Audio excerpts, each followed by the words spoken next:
So this is a video flick through of my sketchbooks responding to the Flatpack Film Festival live brief. The short film I was given was directed and animated by Freddie Griffiths, and the short film is called My Dad's Name Was Hugh and He Was an Alcoholic Poet. If you refer to the PowerPoint that I've also submitted, that'll give you my kind of reflection on the brief and what I thought my aim was throughout this project. So after receiving my copy of the film, I went through and minuted everything I thought could be a visual cue. So if you look on the PowerPoint, I've given you a copy of this. So I've said about when he introduced the poems and things like when there's interesting quotes, when you have the first shot of almost the interference on screen, the idea of using the Daily Mirror to cover up the alcoholism when he bought the first beer, when he starts to talk about the pattern of life, when we have the first drop of blood that signifies the cancer caused his death, sadly, and when we have kind of the final fading away and the his kind of view on life. So moving on from this, I was lucky enough to have contact with the director of the film to collect some primary source material. The films themselves are based on his father's poems, and there are 12 of these, and he sent them to me. I will link the document he sent me in the PowerPoint so you can see that, but I just thought this was great source material because you have all the original type and some of them have his own handwriting. Just great primary source material to work with. Also, when I was having my first round of contact with him, he sent me the family photos that are used within the film. And so this is just some of the photos that he had of him and his dad and his siblings, just showing how family orientated they were. And these are the photos that he has memories around. And so I thought that was a really nice kind of start to have kind of imagery of his dad and him in like a family context. And then I've just bound them using a Japanese stab stitch to create this almost like photo album, I suppose. Yes, so I've got those. So moving on, after getting this, we had the workshop we did with Gareth about the book of how to tell a thousand, or is it 9? I think it was 99 stories. I've forgotten the name of the author, but I will put that within the PowerPoint. And so I looked at elements of the short film and tried to make them into adverts so it would work as a story. So here I have the Daily Mirror, which is the paper he used to buy, and this is their logo, and then this here says the Daily Mirror hides all your secrets. If I lift that up you can probably see that. And then the other ad here says need a tool, why not try it around, need a disguise, why not try a random tool. Because he talks about the fact that he used to take a tool with him so he always looked busy. This is an advert for male cancer, because obviously there isn't an awful lot of advertisement for that. And then these two are just an AA leaflet that I've created and a Poets Wanted ad, because I thought they were all relevant to the film and the idea of alcoholism and cancer, and they were all just quite they were relevant, but I am aware that the humour in them is a little bit inappropriate, because obviously it's quite a sad story he's telling, and I don't know, they just feel the humour in them isn't quite right for the setting of the piece, because we're talking about addiction and sadly someone's death. So it was a nice experiment, but I think that is all they are going to be. Moving on, I did some continuous line drawings based from the family photos, and these are created on Procreate.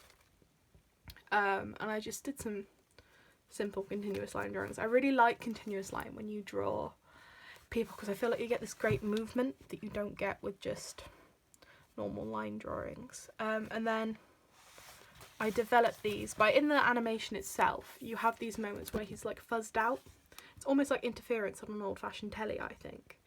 And so I used the blur tool on Procreate and kind of blurred him out of the images. And in the animation, the further into the story you get, the further his addiction takes hold, the more blurred he becomes. And so I thought this was really nice that maybe within the trick track I could gradually scale up the kind of blurred interference. So moving on from this, my post-it notes has come off. There is a scene within the film that you look at for about 5 seconds, and it's of a post-it note that says "Make kids lunch for the morning." And I emailed the director again and went, "Is this significant to the story, or is it something your dad used to write?" And he told me that it was an inside joke between him and his mum, because this post-it note had been on their kitchen cabinet for like 20 odd years. And so that was why this was relevant, and I thought it was really nice. And so I took the people in my household and collected some handwriting samples. Obviously, if we'd have been at uni and I could have been in the studio with 80 plus people, I would have asked everyone to write me one of these post-it notes, and it would have been really nice, because I could have had a load of handwriting samples and really made a feature of it. But because I couldn't do that, and I couldn't find a handwriting I liked similarly enough to the one within the scene, it's just kind of an experimentation. But I still thought it was a nice link to the film, and I will put the shot of animation in the PowerPoint for you. So moving on to the kind of next approach, I suppose. I did some life drawing of my dad's hands, because within the animation he talks about the fact, one of the poems, he talks about his pattern of life was drinking and smoking. And luckily for me, my dad does both of those things. So they started out as sketches, and then I've developed them into these on Procreate. And I just think they're really nice because they've got the texture. And then I chose to use the red, black and white. One is a link to the Daily Mirror, because that's the colour that their papers were originally in. And 2, because, you know, we have connotations with red and it meaning danger and kind of it being quite a powerful, kind of hard colour. And if I was going to display these just as illustrations, this is how I'd want them laid out. But I'm aware that in the trick track they'll have to sit in a different format. I did have a go at putting them into the colour palette using the animation. So this is like the main colours. Obviously they're a bit variated because obviously it's a large piece of animation. But those were the main colours. And I've just attempted to put my illustrations into those colours. And I just feel like they're not as powerful. I feel like the red, black and white has real emotion. But these, because they're like tertiary colours, they're not as impactful. So I kind of abandoned this idea and stuck with these, because these are they're just, I don't know, I prefer them, and as it was me putting the piece together, these are what I was going to use. So at this point, I need these bits. I had created I've created my first kind of illustrations, and I'm developing along, but I'm realising that my illustrations are not to the measurements of the trick track, so I printed out a template, and I had a go at this is my first trick track. And at this point I also looked at the poems, and they're all landscape, so instead of having the trick track this way, I decided that I wanted it to almost look like a notebook. I was going to turn it the other way. I did have a go at doing it landscape, and for that I had to go at using the Daily Mirror to create all the imagery. So the idea for this is that I wasn't going to draw over the top, I wasn't going to write on it. Ignore this writing here.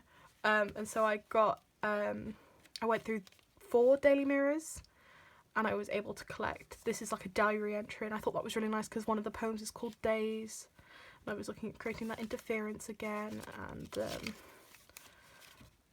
this one luckily was about the pubs closing, so we've got lots of things about how this affects, how alcohol addiction affects people, obviously booze and pubs and SOS because of our situation, and people needing support, which I thought was really nice, because I think that's kind of the overall message of the animation. And then this is an article about someone missing their parents, which I thought was poignant and kind of related. And then just kind of more interference and kind of creating it using the Daily Mirror. I liked this. I felt this was really nice, trying to create links, while I know they're tenuous links, but creating links between Daily Mirror articles and the animation. But it just doesn't, it's not a strong enough link really to use it in the final thing. But it was a nice experimentation. I did enjoy it. And obviously making the sizes so I knew what I was going to be working to finally was also a good use of time. So after this, obviously I got my photos that I had printed to create the photo album, and I wanted to look at how I could put the interference into the photos. So to begin with, I looked at kind of embroidering into them, as you can see here. And then I moved on to kind of go over the mouth, because he talked about the fact he felt unheard. And then here I've stitched over the top to make it feel like the beer can's forced into his hands. I'm not sure if you can see that there. And then also in the 5 Goodbye poems, he talks about being removed from his children's life. And so I removed him from his family photos, as morbid as that sounds. And then I put him back in using illustration. And I just thought this was a really nice way to kind of, if within the animation the way to remove him from the background is to make him blurred and choose that interference, this was kind of my technique of drawing him back in using continuous line again.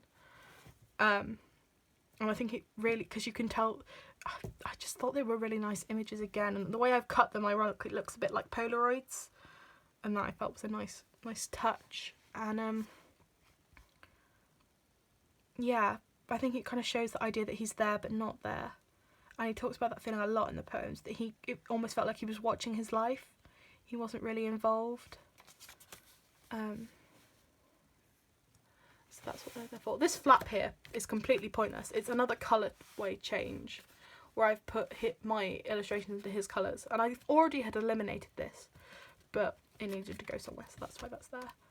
So at this point I got some really powerful illustration, but I hadn't done much mark making, and that's something I really enjoy. So going back to the idea of the tools, I took a load of tools and created some marks with them. I was originally going to layer these over photos, but I felt like that was an element of development I didn't need, because I'd already got really powerful illustrations that were going to work well. So it's just an experimentation. I was hoping it was going to look more powerful than this, but it just didn't. And I was hoping you'd be able to, you can kind of tell this is like the side of a screw. And I was hoping that the hammer and the saw and stuff would make more definite, so you could tell what the marks had been made by, but I just feel like you can't, and it just looks awful. So it's just kind of, it was a trial and error, and it didn't work. I also had a go at using some sheet paint to outline some tools, and I was going to turn this into a pattern to make it look like the daily routine. You know, he talks about the idea of taking the tool every day as the part of his disguise, and I was hoping this was going to work, but the only problem with using sheet paint is that it doesn't stick to the paper. So for kind of the sake of my mum's scanner, I just couldn't develop it, and I'd got those other illustrations and I felt like that was going to be more powerful. Going back to my other illustrations, I wanted to have a go at creating them by hand and perhaps trying to do some mark making, and so for this I decided to look at monoprint. I did do some research into a monoprint artist, and she is linked in the PowerPoint, so that's kind of how I was using her work as inspiration. These are based off the family photos again, and I really love the accidental markings where I've lent my hand or my fingers have been pressed into it. I feel like it's a lovely visual metaphor for life if you're going to get all philosophical, because I feel like the accidents in life are often the most beautiful. And then obviously the text you get when you monoprint, you have to put the paper on to take the ink off. I've kept this to kind of create my own texture for backgrounds and stuff. I thought that just might be useful. Another one of the family photos there, and the ink. And then this is an inverted monoprint, so you know, where you take the ink away and then you pick up the white lines. I really like this, but I am aware that it does look quite ghostly, and I felt that my mission was to kind of create awareness of alcoholism, because I feel like that's what the documentary does, to tell his dad's story, not to mourn his death. And because this looks quite ghostly, I didn't like it. I felt like it gave the wrong message. So while it's a successful image, it's not appropriate for the piece I'm creating.